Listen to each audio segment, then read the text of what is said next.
AP municipal శాఖ మంత్రి నారాయణపై తూర్పుగోదావరి జిల్లా అనపర్తి ఎమ్మెల్యే నల్లమిల్లి రామకృష్ణారెడ్డి ఆగ్రహాన్ని వ్యక్తం చేశారు. బిక్కవోలు మండలం బలభద్రపురం గ్రామంలో చెత్త నుంచి విద్యుత్ ఉత్పత్తి చేసే కేంద్రం ఏర్పాటు చేసే అంశంలో స్థలాన్ని పరిశీలించడంపై అసహనాన్ని వ్యక్తం చేశారు.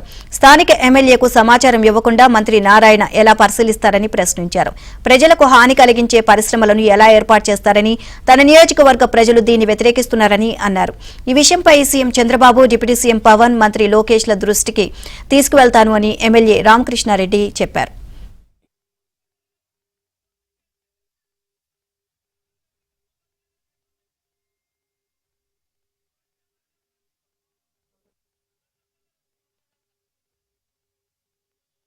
చెత్త నుంచి సంపద, అదేవిధంగా దాని నుంచి విద్యుత్తు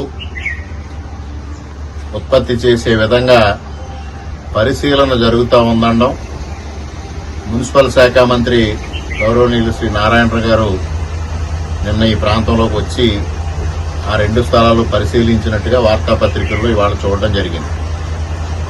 దీన్ని ఈ ప్రాంత ప్రజానీకం తీవ్రంగా వ్యతిరేకిస్తా ఉంది. ఈ ప్రతిపాదనని ఎట్టి పరిస్థితుల్లోని ఆమోదించేది లేదు.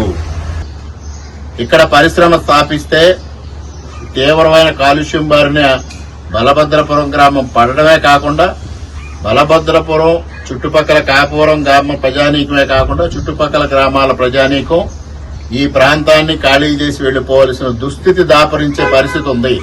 అసలు ఏ స్థాయిలో ఇది ఉంది మాకు స్పష్టం చేయాల్సిన అవసరం ఉంది. ఏ స్థాయిలో ఉన్నా స్థానిక ప్రజల అభిప్రాయాలకు మేరకు దీన్ని మేమందరం తీవ్రంగా వ్యతిరేకిస్తామని